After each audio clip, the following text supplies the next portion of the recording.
Lectura del libro Profetas y Reyes. La historia del surgimiento, la caída y restauración del pueblo escogido de Dios.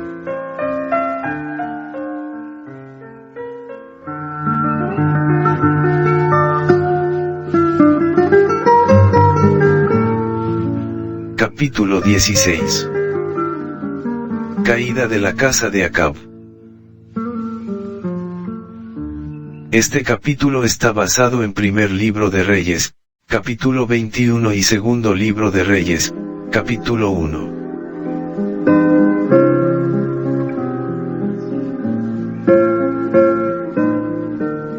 La mala influencia que Jezabel había ejercido desde el principio sobre Acab, continuó durante los años ulteriores de su vida, y dio frutos en actos vergonzosos y violentos que pocas veces fueron igualados en la historia sagrada. A la verdad ninguno fue como Acab, que se vendiese a hacer lo malo a los ojos de Jehová, porque Jezabel su mujer lo incitaba. Siendo por naturaleza codicioso, Acab, fortalecido y apoyado en el mal hacer por Jezabel, había seguido los dictados de su mal corazón, hasta quedar completamente dominado por el espíritu de egoísmo. No toleraba que se le negase algo que deseaba, sino que lo consideraba legítimamente suyo.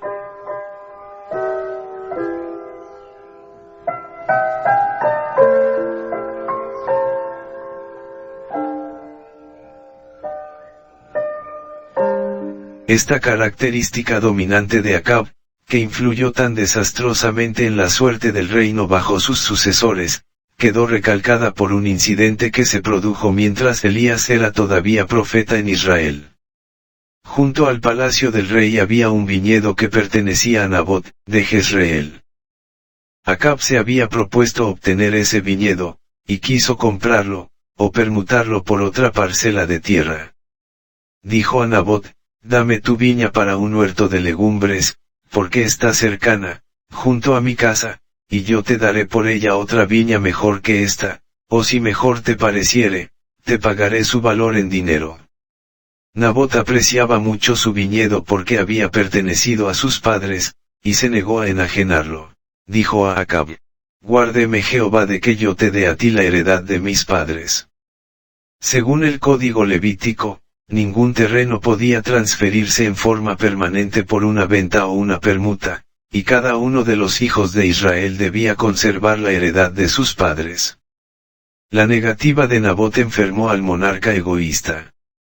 Y vínose Acab a su casa triste y enojado, por la palabra que Nabot de Jezreel le había respondido.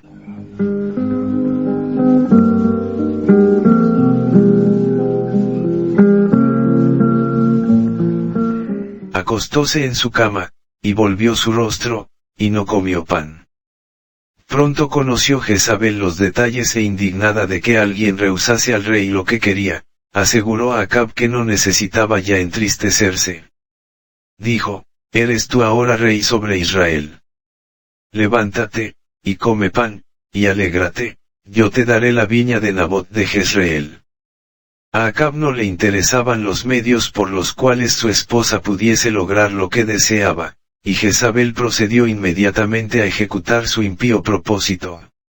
Escribió cartas en nombre del rey, las selló con su sello, y las envió a los ancianos y nobles de la ciudad donde moraba Nabot para decirles: «Proclamad ayuno, y poned a Nabot a la cabecera del pueblo, y poned 2 hombres perversos delante de él, que atestiguen contra él, y digan: tú has blasfemado a Dios y al rey. Y entonces sacadlo, y apedreadlo, y muera».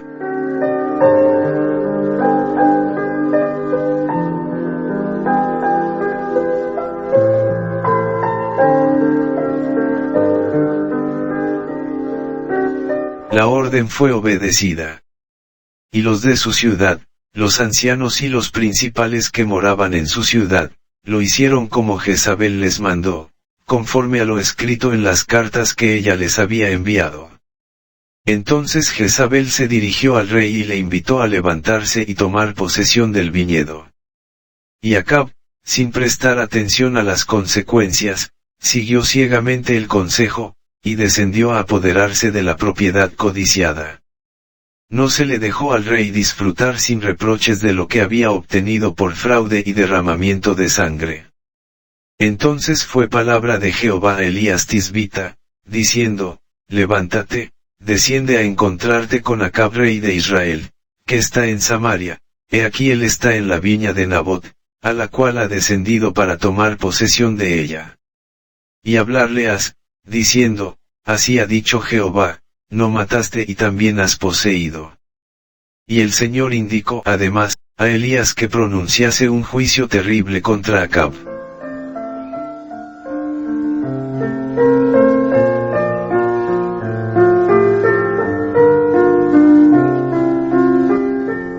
El profeta se apresuró a ejecutar la orden divina. El gobernante culpable, al encontrarse frente a frente en el viñedo con el severo mensajero de Jehová, expresó su temor y sorpresa con estas palabras, me has hallado, enemigo mío.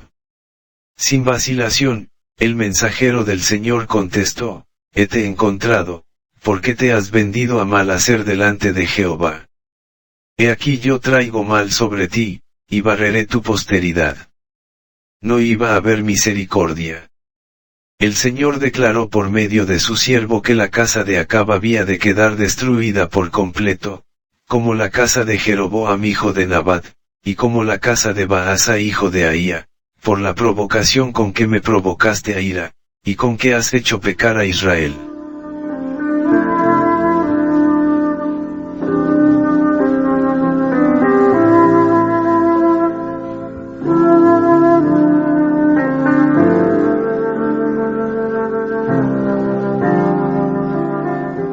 Y acerca de Jezabel el Señor declaró, los perros comerán a Jezabel en la barbacana de Jezreel.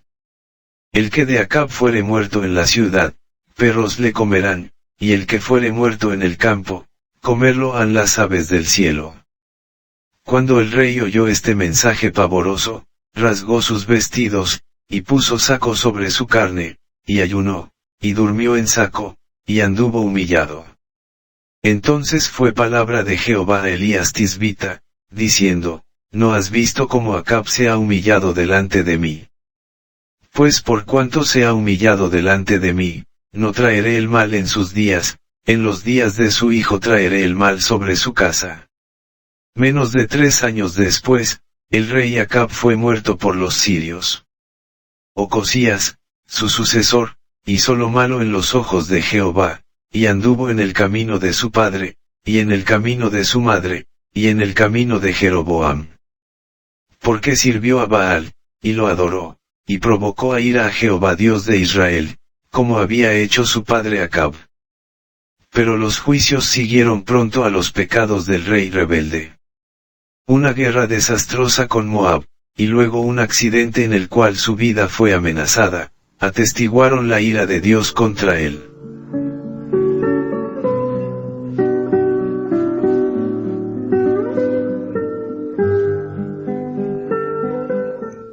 Habiendo caído por las celosías de una sala quedó Ocosías gravemente herido, y temiendo lo que de ello pudiera resultar, envió a algunos de sus siervos para que averiguasen de Baal-Zebub, dios de Ecrón, si se restablecería o no.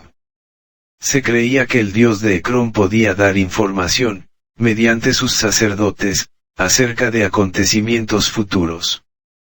Mucha gente iba a hacerle preguntas, pero las predicciones que se hacían allí y la información que se daba, procedían del príncipe de las tinieblas. Un hombre de Dios se encontró con los siervos de Ocosías y les ordenó que volviesen al rey para llevarle este mensaje, no hay Dios en Israel, que vosotros vais a consultar a Baal-Zebub dios de Ecrón. Por tanto así ha dicho Jehová, del lecho en que subiste no descenderás, antes morirás ciertamente. Habiendo comunicado su mensaje, el profeta partió.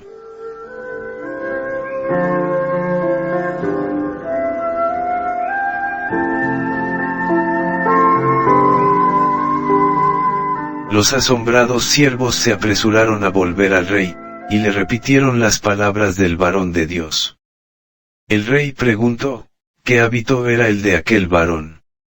Ellos contestaron que era un varón velloso, y ceñía sus lomos con un cinto de cuero. Elías Tisbita exclamó Ocosías. Sabía que si el forastero con quien se habían encontrado sus siervos era en verdad Elías, se cumplirían con seguridad las palabras que le condenaban. Ansioso de evitar, si era posible, el juicio que le amenazaba, resolvió llamar al profeta. 2 veces mandó Ocosías una compañía de soldados para intimidar al profeta, y 2 veces cayó sobre ellos el juicio de la ira de Dios. La tercera compañía de soldados se humilló delante de Dios, y su capitán, al acercarse al mensajero del Señor, hincóse de rodillas delante de Elías, y rogóle diciendo, varón de Dios, ruégote que sea de valor delante de tus ojos mi vida, y la vida de estos tus 50 siervos.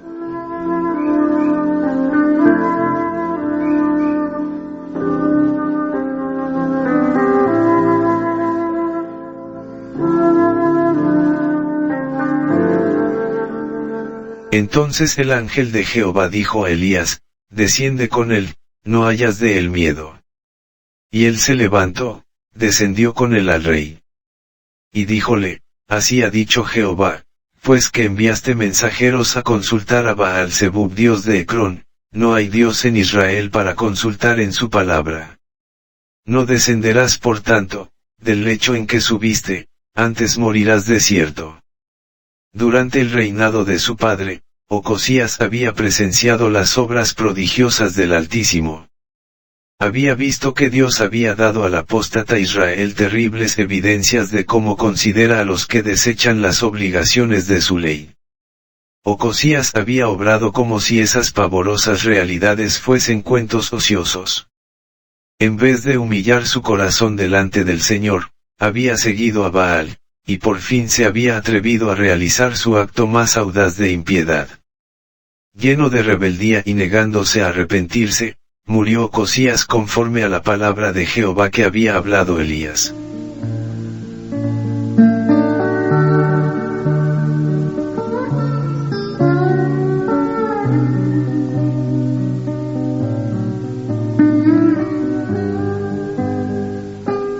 La historia del pecado del rey Ocosías y su castigo encierra una amonestación que nadie puede despreciar con impunidad.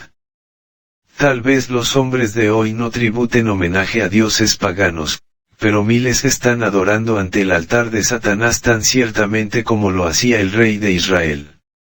El espíritu de idolatría abunda en el mundo hoy, aunque, bajo la influencia de la ciencia y la educación, ha asumido formas más refinadas y atrayentes que las que tenía en el tiempo cuando Ocosías quiso consultar al dios de Ecrón. Cada día aumentan las tristes evidencias de que disminuye la fe en la segura palabra profética, y que en su lugar la superstición y la hechicería satánica cautivan muchos intelectos.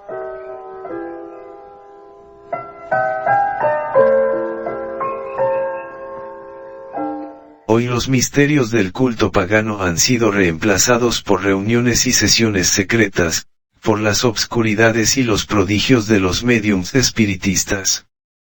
Las revelaciones de estos médiums son recibidas con avidez por miles que se niegan a aceptar la luz comunicada por la palabra de Dios o por su espíritu. Los que creen en el espiritismo hablan tal vez con desprecio de los antiguos magos, pero el gran engañador se ríe triunfante mientras ceden a las artes que él practica en una forma diferente.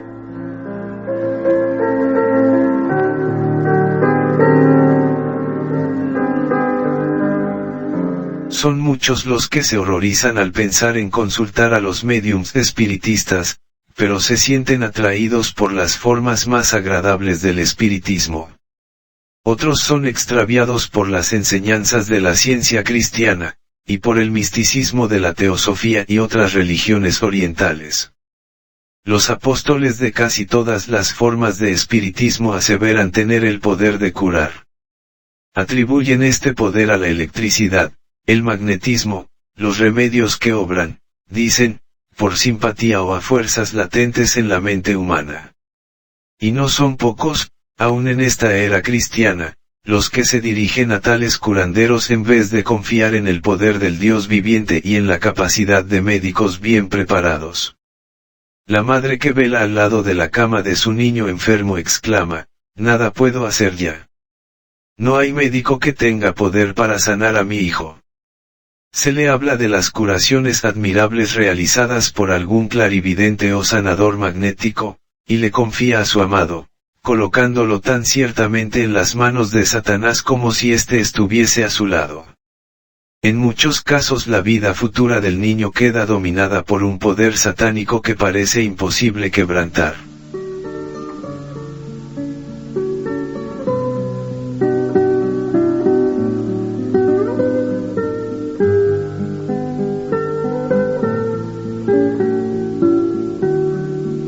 Dios tuvo motivos de desagrado en la impiedad de Ocosías.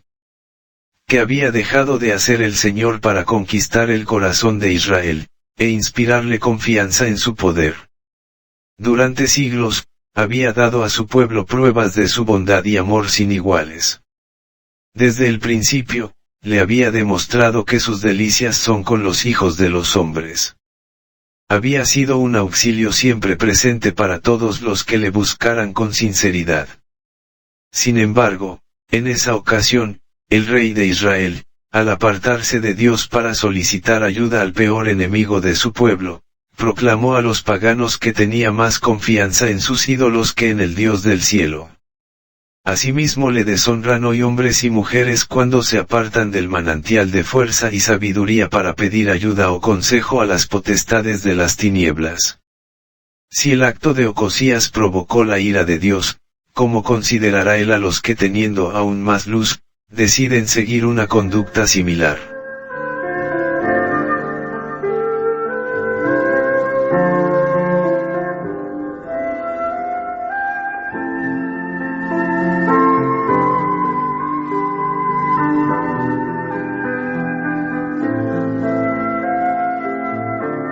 Los que se entregan al sortilegio de Satanás, pueden jactarse de haber recibido grandes beneficios, pero prueba esto que su conducta fue sabia o segura. ¿Qué representaría el que la vida fuese prolongada? ¿O que se obtuviesen ganancias temporales? Puede haber al fin compensación por haber despreciado la voluntad de Dios.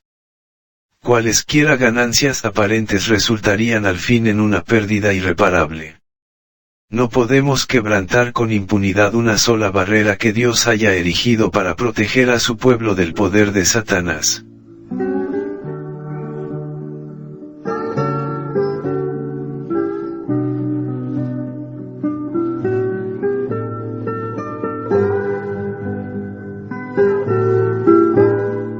Como Ocosías no tenía hijo, le sucedió Joram, su hermano, quien reinó sobre las 10 tribus por 12 años, durante los cuales vivía todavía su madre, Jezabel, y continuó ejerciendo su mala influencia sobre los asuntos de la nación. Muchos del pueblo seguían practicando costumbres idólatras. Joram mismo hizo lo malo en ojos de Jehová, aunque no como su padre y su madre, porque quitó las estatuas de Baal que su padre había hecho. Mas allegóse a los pecados de Jeroboam, hijo de Nabat, que hizo pecar a Israel, y no se apartó de ellos. Fue mientras Joram reinaba sobre Israel cuando Josafat murió, y el hijo de él, también llamado Joram, subió al trono del reino de Judá. Por su casamiento con la hija de Acab y Jezabel, Joram de Judá se vio estrechamente ligado con el rey de Israel, y durante su reinado siguió en pos de Baal, como hizo la casa de Acab. Demás de esto hizo altos en los montes de Judá, e hizo que los moradores de Jerusalén fornicasen, y a ello impelió a Judá.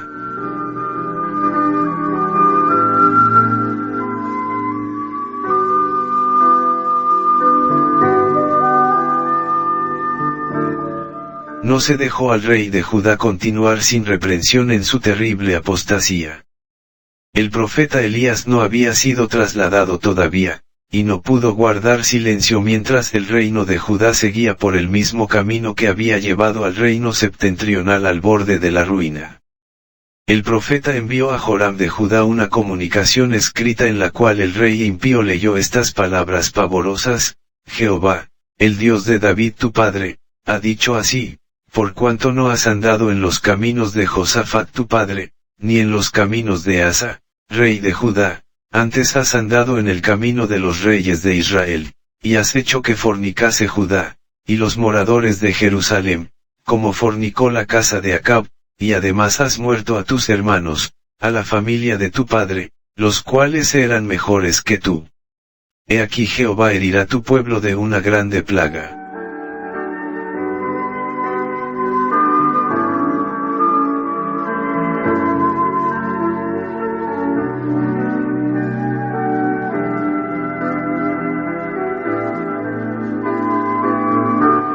En cumplimiento de esta profecía, despertó Jehová contra Joram el espíritu de los filisteos, y de los árabes que estaban junto a los etíopes, y subieron contra Judá, e invadieron la tierra, y tomaron toda la hacienda que hallaron en la casa del rey, y a sus hijos, y a sus mujeres, que no le quedó hijo, sino Joacás el menor de sus hijos.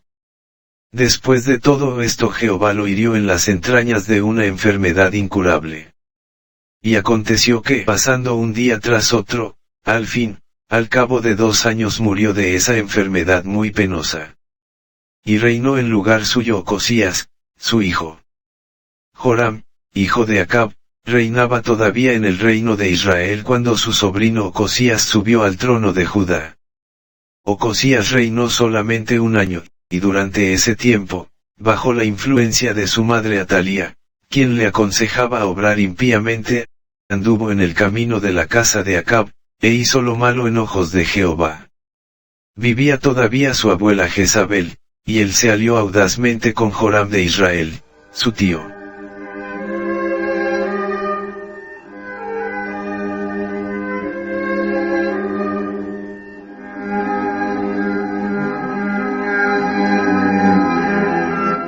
Ocosías de Judá no tardó en llegar a un fin trágico. Los miembros sobrevivientes de la casa de Acab fueron en verdad, después de la muerte de su padre, los que le aconsejaron para su perdición. Mientras Ocosías visitaba a su tío en Jezreel, Dios indicó al profeta Eliseo que mandase a uno de los hijos de los profetas a Ramot de Galaad para ungir a Jehú rey de Israel. Las fuerzas combinadas de Judá e Israel estaban entonces empeñadas en una campaña militar contra los sirios de Ramot de Galaad. Joram había sido herido en batalla, y había regresado a Jezreel, dejando a Jehú encargado de los ejércitos reales. Al ungir a Jehú, el mensajero de Eliseo declaró: Yo te he ungido por rey sobre el pueblo de Jehová, sobre Israel. Y luego dio solemnemente a Jehú un encargo especial del cielo. El Señor declaró por su mensajero: Herirás a la casa de Acab tu señor, para que yo vengue la sangre de mis siervos los profetas, y la sangre de todos los siervos de Jehová, de la mano de Jezabel, y perecerá toda la casa de Acab.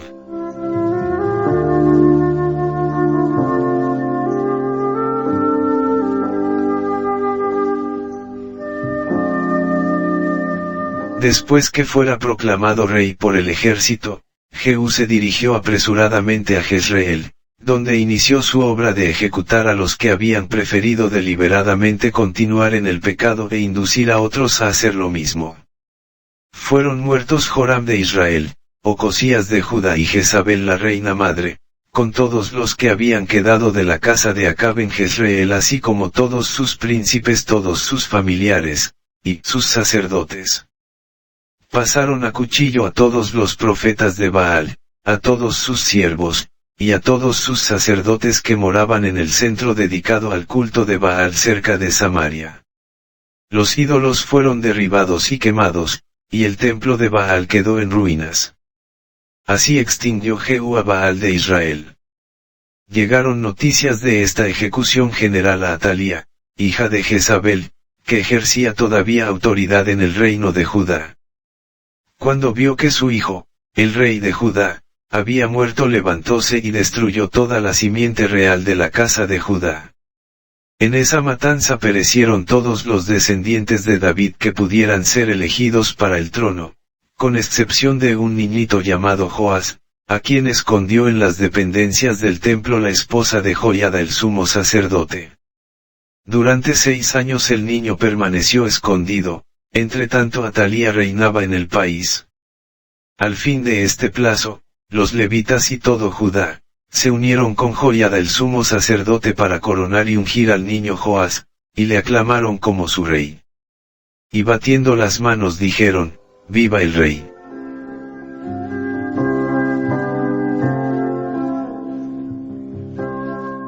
Y como Atalía oyó el estruendo de la gente que corría, y de los que bendecían al rey, vino al pueblo a la casa de Jehová. Y como miró, he aquí el rey que estaba junto a la columna, conforme a la costumbre, y los príncipes y los trompetas junto al rey, y que todo el pueblo del país hacía alegrías, y que tocaban las trompetas. Entonces Atalía, rasgando sus vestidos, clamó a voz en cuello, traición, traición. Pero Joiada ordenó a los oficiales que echaran mano de ella y de todos sus secuaces, para conducirlos fuera del templo a un lugar donde debían ejecutarlos. Así pereció el último miembro de la casa de Acab. El terrible mal que resultara de su unión con Jezabel subsistió hasta que pereció el último de sus descendientes.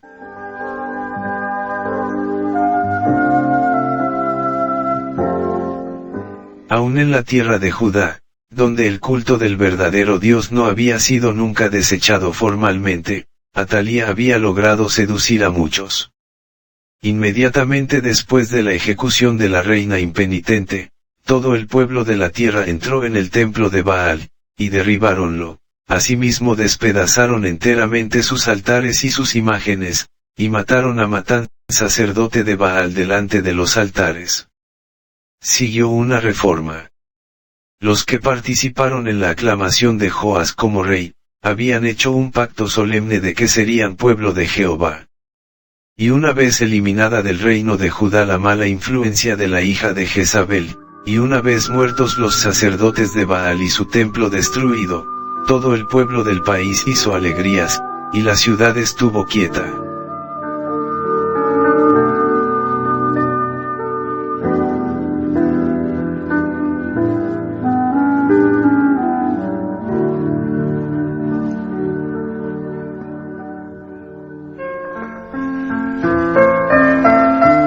Lectura del libro Profetas y Reyes. La historia del surgimiento, la caída y restauración del pueblo escogido de Dios.